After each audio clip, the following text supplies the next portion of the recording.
Good morning, Knicks Nation. Today is Thursday. It is the 12th day of January 2023. I hope you're healthy and safe today and that your family is also healthy and safe and that the needs of you and your family in terms of food, shelter, clothing, as well as health are being met today.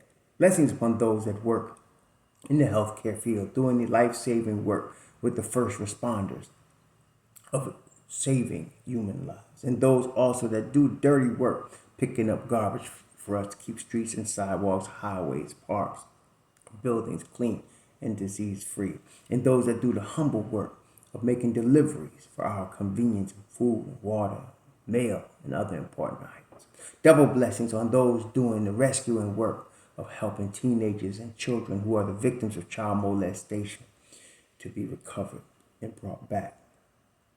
Those also helping to deliver those that are in bondage to prostitution or child prostitution or pornography and child pornography, human trafficking and sex slavery. Double curses on the perpetrators, double curses on the profiteers, double curses on the perverts that create this heinous and destroying industry. Finally, blessings upon the homeless. There are nearly 600,000 men, women, and mostly children that are on the streets of the United States with no roof over their head, and millions around the world in similar or worse conditions. Blessings upon them, for theirs is the kingdom. There was a basketball game last night. The New York Knicks defeated the Indiana Pacers 119-113. I had said yesterday that I thought the game would be decided in the last 5 minutes and that it's going to be a hotly contested game. And that's what it ended up being. And the reason one of the two reasons I said that's because it's Indiana and they're really good. And it's two, because the Knicks are a young team. I've been getting a lot of comments about why, or asking why the Knicks give up leads or lose big leads. If you've been watching basketball for a while, and some of y'all, a lot of y'all have, and some people haven't, and so maybe that's why this question is asked. The Knicks are a young team, okay? A lot of their players are in the league 3 years or less. Certainly, a lot 4 years or less. And when you're looking at the New York Knicks roster, you're seeing again, and I mentioned this quite a bit. When you're looking at the roster and you're looking at the players that are in the rotation, you got R.J. Barrett, that's 22. Quentin Grimes, that's 22. Miles McBride, that's 22. Emmanuel Quickly, 23. Cam Reddish, who's not in the rotation, so we won't count him, but he's only 23. Isaiah Hartenstein is 24. Mitchell Robinson is 24. Jericho Sims is 24. Obi Toppin is 24. These are your rotational pieces. And then you have, of course, Jalen Brunson's 26, Julius Randle's 28. Now, we don't count Fournier and Rose because they're out of the rotation, but the guys that are in the rotation are very young. This is year 3 of Tom Thibodeau. We haven't completed year 3. It's 2+.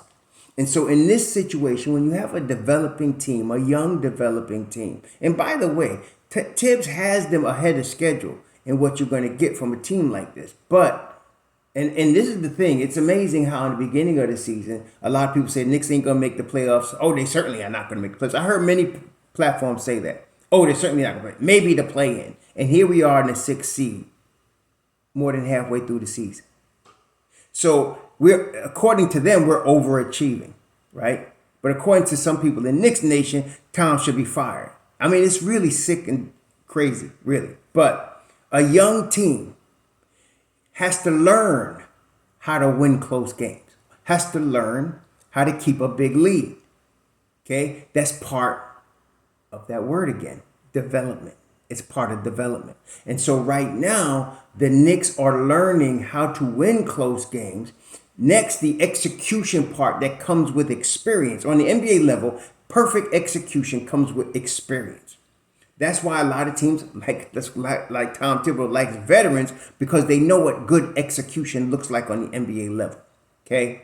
Now, our team, especially so we talked about the young guys, but when you're dealing with Randall and Brunson, this is Brunson. Brunson knows what good execution looks like, but this is his first foray into leading a team, being the guy with the keys in your hands, and that being in New York, the toughest market to play in the world as far as basketball. So He's learning how to be that guy, so that's part of the whole overall process of the team. Julius Randle is now developing into an all NBA regular, and so he's learning what basically right now for him is execution, but it's not really execution for him. He's at the stage where he's learning to give 100% effort on both ends of the floor and not save himself for just offensive basketball. He's learning how to play. As a matter of fact, he had to play the game last night in blocking Benedict Mathurin's dunk attempt at the end of the game. Big giant play that sealed the game for the Knicks. And then the big shot, of course, came from the young Q-Dog Quentin Grimes at the end. So, and then, of course, well, we'll talk about the game, but that's why you're seeing them. When you look at teams like the Houston Rockets or the Orlando Magic or the Detroit Pistons, they'll oftentimes get big leads in the game and lose because they're a young team. Okay? The Knicks are getting big leads in games and losing some, but winning most. I looked at the schedule and I looked at all the games that went into overtime or were decided by 4 points or less, close games. The Knicks are 5-3 in those games. That is top 5 in the NBA. That's top 5. Okay? So all of this whining about giving up big leads and losing at the end, this is part of development. This is what happens. And this is why I say, I told y'all in the beginning of the season that this team will win at least 45 games. I said 45 plus. And I said 60. Okay? And I'm sticking to that. But keep this same team. And I know some of y'all are like gamblers with money in your pocket. You know, you can't wait to get to that casino and start betting because all of this trade talk all the time. But let me tell you something. If they keep this team with this 9-man rotation exactly the same into next year's team will win 50 games or more. Just the continuity, the development, the learning of winning close games, the execution, and then, of course, another experience in the playoffs. This team is a 50-win season team next year. Same team, okay? With probably an Asha, if you keep this team the same, next season Sims overtakes Hartenstein for that spot. And now you're going to have a 50-win team. Okay, but you have to have the continuity. You have to let them develop and stop expecting every play to be perfect. Stop expecting every substitution to be you think it should be. Tibbs know what he's doing more than all of y'all out there in Knicks Nation. He know what he's doing.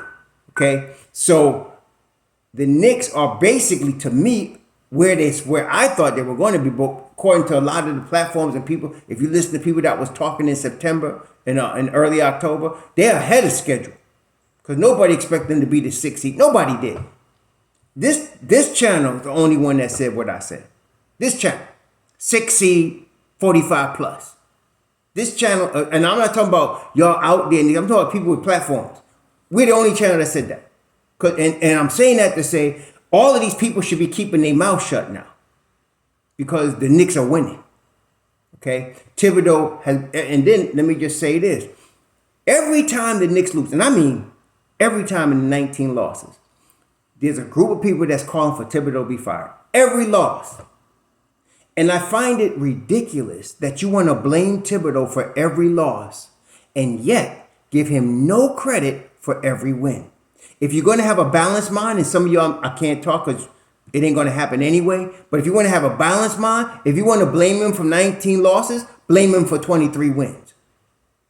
That means he caused the Knicks to win 23 games out of 42, okay? And has us in the 6th seed. You got to give him credit if you're going to say fire him after every loss, because that's what some of y'all do. And then when they go on the winning streak, I don't hear from some of y'all. Some of y'all rightly are shut up. And then all of a sudden, the first loss, here y'all come.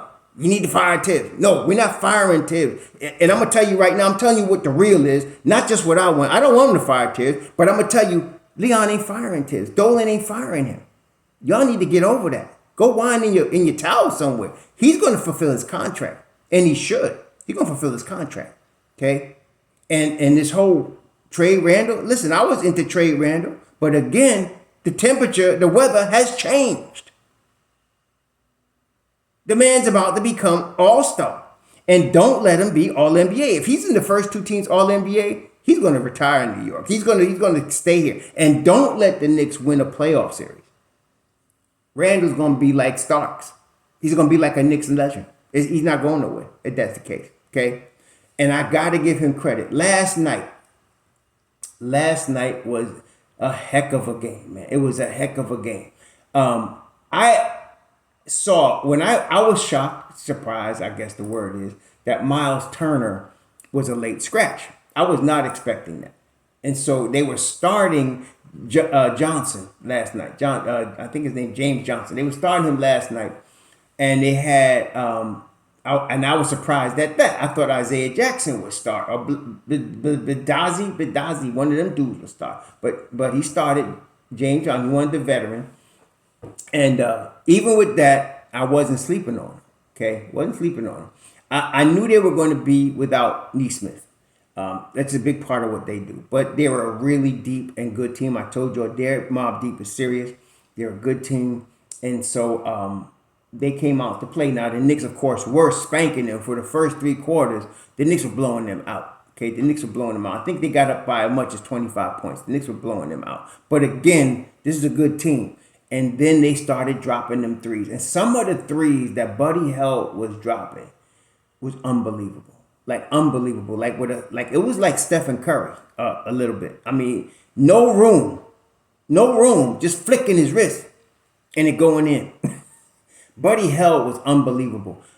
Halliburton is surely all-star level. No doubt about it. Halliburton's all-star level. Nembhard is a revelation, the second-round pick that's playing like that. And then, of course, Jalen Smith was picked, I think he was picked 10th or 8th overall by Phoenix. Didn't work out there. And that was a surprise to me that he went that high. I think it was a surprise to him. And now he's playing like he should have been drafted that high up in Indiana. So they are, and then TJ McConnell is one of the ultimate Knick killers. I mean, he really is. From when he was in Philadelphia, he's one of the ultimate Knick killers. He was a pest on defense. He is very dangerous, just like Jalen Brunson in the mid-range in the key area. And man, he was really hurting us last night. So they put up a tremendous fight. I got to give them credit. They put up a tremendous fight. We're going to have to deal with them. You know, they're like the Knicks in the sense that nobody wants to see them in the playoffs. Nobody wants to see this team, this Indiana Pacers team in the playoffs. Nobody wants to see them. And nobody wants to see the Knicks either. Okay, nobody wants to deal with us in the playoffs, especially as we're developing. You see, there's a lot of hate in the media, a lot of hate in Knicks Nation for the Knicks. They're not that good. They stink. Fire Thibodeau. But let me tell you something. Rival teams and rival front offices, they know what we are, and they know we're coming. Okay, they know we're coming, and Indiana too. They know it, and so this was a really good win in that regard because Indiana's a really tough team. I got to give Rick Carlisle all the credit in the world. He got them guys playing ball. But last night, I mean, Randall was 5 of 12 from the field, 2 of 7 from 3, but he was magnificent. I mean, he had 6 turnovers. He sucked on the turnover front. He was doing some dumb turnovers. But daggone it, the man was playing on both ends, man. That block on Mathurin was just indicative of how he was playing. Was he missing assignments? He missed a couple of assignments. He did. I saw him miss a couple of assignments. And I was like, Julius, come on, baby. Because now I'm like, instead, man, trade him. I'm like, man, come on, you know better. You could do that. And so he's missing some assignments. I was like, come on, baby. You could rotate better than that. Come on. And he was doing it, and 16 boards. Big time, too. Big time, tough rebounds from Julius Randle. He was +9. He only committed 2 personal fouls. And then he was getting beat up. He was getting beat up last night and wasn't arguing with the refs. That's what I'm saying. Those little things, if you're a Knicks fan and you watch Julius Randle all the time, right? He would just put down. And one time RJ walked up to him, said something to him, like he was about to go off, and RJ walked up to him and he just calmed down.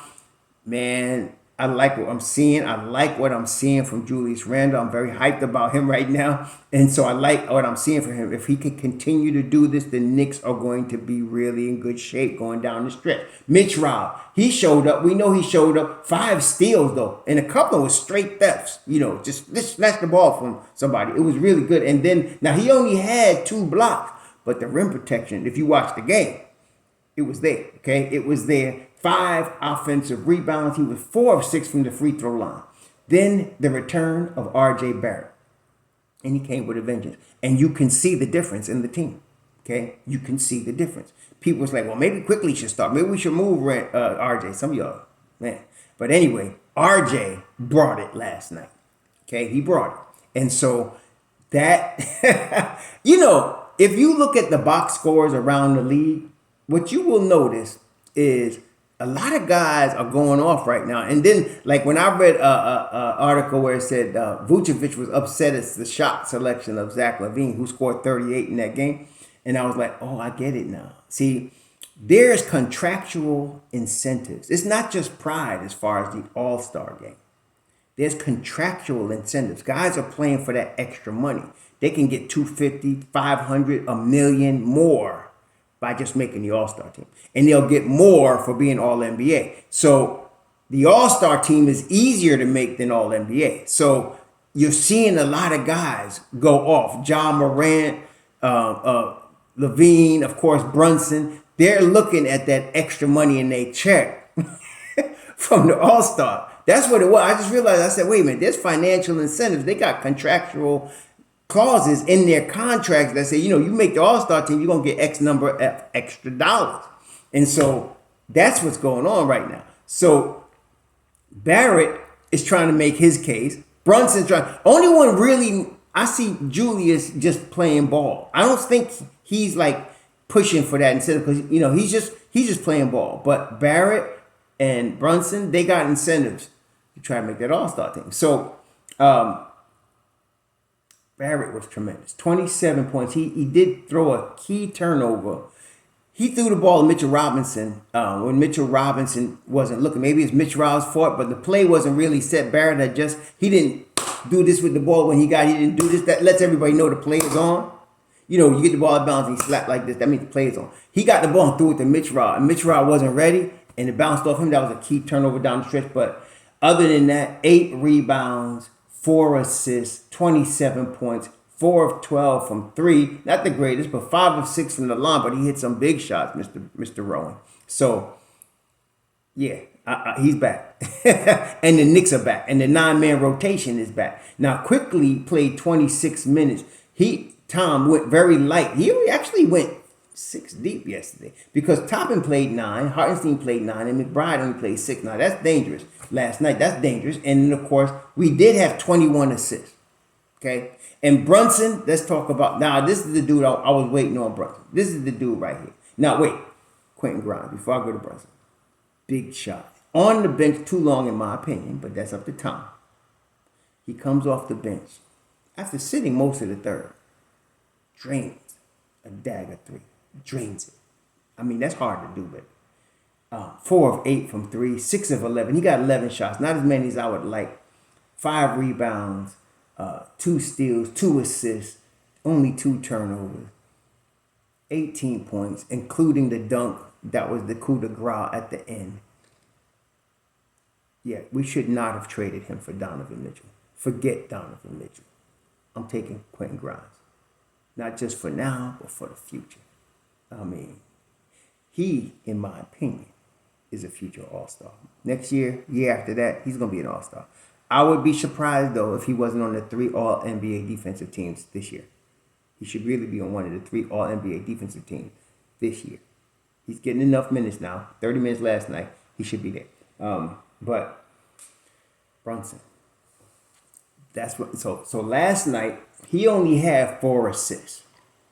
But part of the reason the Knicks end up with 21 assists as a team, which I like 25, but I'll take 21 over 16, is Barrett. See, because Barrett returned to the lineup, and Barrett had 4 assists. Randall had 4 assists. Randall's been for the last 2 seasons an assist dude. And then Quickly, who had 11 points, had 4 assists. So everybody was passing the ball. And then in the fourth quarter, Brunson started doing Brunson, right? And that's what we wanted. Now he did turn the ball over. He did turn the ball over. They credited him with 1, but it looked like he had 3 to me in the fourth quarter. It's one time he got beat to death, and they let Grimes got hit like he was in football at the midcourt. Y'all see that he got like linebackers was hitting him, and no call. But anyway, Brunson was getting beat to death a little bit. They was overly aggressive. The ref was letting them play when it was Indiana, and that's okay. And but he was hitting clutch down the stretch, clutch shot after clutch shot. When they get it together, and this is now the team that Tom Thibodeau wanted. Some of y'all was wondering about his substitutions and everything, but what you got to understand, he wanted this 9-man rotation. This is what he wanted. By both Obi and RJ being out, it threw off what he was planning to do. So he was trying to make temporary adjustments, which is difficult to do. But that's why they were having trouble in putting Fournier in at odd times and all of that. But now he's got the 9-man rotation. Okay, and last night they played. Last night they won. Okay, so now you're going to see it start to smooth out as if he can keep this 9-man, which I'm sure he wants to do, without injury, for the rest of the season, they're going to get a lot better. Just wait till right after the All-Star break. They're going to start getting even better because the execution will improve. And now with each passing week, Grimes is getting better. RJ is maturing into what I believed he would be. Second coming of Jimmy Butler. He's maturing into that. Mitch Robinson is maturing into what I thought he would be, an all-NBA defender in the running for Defensive Player of the Year. Randall is doing what I didn't think he was going to do and play both sides of the floor, play team basketball, be all in on the floor and hustling. This guy is, to me, he's all NBA. And now you have the contingent of Mobb Deep with Obi, McBride, Quickly, Hackenstein, and he was Hackashack or Hackenstein, whatever, last night too. Tom played him 9 minutes, took him out, and put Mitch Rob back in the game. I would like to have seen Sims take all his minutes, but it's okay for now. I believe Sims is eventually going to eclipse him. It's just because Sims is that much better than him. But I'm glad Tom put Mitchell Robinson in the game at the end. That's what we needed. And Mitchell Robinson is the anchor of the defense, and that's why some of these close games we're winning when he's out there in the closing lineup. So they're going to get better even now than they are now. With everybody now back, it's going to get into a nice rhythm. So I'm excited about what we have. I'm excited for the win. They drive us crazy. Have us on our seats in the fourth quarter. But they win the game, and that's the bottom line. They win the game, okay? And so now they're 23-19. It's a tie, actual tie between us and Indiana for the 6th seed. Friday, tomorrow, they play in Washington against the Wizards and KP and them. And so right now, the Wizards, I don't go by the records. You know better than to do that. But the Wizards are in the 12th spot right now in the East. But, we need to beat this team. So they're down in D.C. tomorrow night. We'll go over that game tomorrow, and then we'll play. We're talking about the Wizards, okay? And we're also, I want to talk about Chris Murray as well tomorrow. So we're going to talk about him because it's about this time of year I start putting out the early players that I like in the draft. And right now I like Chris Murray because of where he should be picked. Of course, we know Scoot is the top of the pile. Especially Wembanyama is really going to be picked high because he is a tremendously gifted young man. He's just really lighting it behind. I don't know how he's going. I'm always nervous about skinny 7-footers because of the grind, the 82-game physical grind that is the NBA. I told you I was very skittish. I did not want Holmgren last year because of that. And as you can see, he's out for the season. So Wembanyama is the most talented, skilled big man I've seen in a very long time. Very, very long time. But he's very light, So I don't know. But Scoot is going to be Ja Morant part 2, period. I mean, Scoot's going to be like Ja. So you think Ja's good? Scoot's going to be like that. So, but those two dudes are pie in the sky. The Knicks will not be able to draft them unless they give away all their picks. They're not going to be able to draft them, and so that's going to be unlikely. But I like Chris. I like Chris Murray, Keegan brother. I like the two Amen and Asor. Those two kids are very talented. Also, they need some more development though. They're going to need a lot of development. Very talented. One of them reminds me of Josh Giddey, Asor. Amen is more explosive. he's a different type of player, but the other one is like a guard, more like a guard, and he's a lot like Josh Giddey. And he's a good player. He's gonna be good, but again, they're out of the Knicks range. Chris right now is in the Knicks range, and I think he might be moving up. By the time this happens every year, but we'll talk about Chris tomorrow. Anyway, y'all enjoy your Thursday. Enjoy this Knicks win, 6 seed still, and let's move forward. Enjoy. Shalom.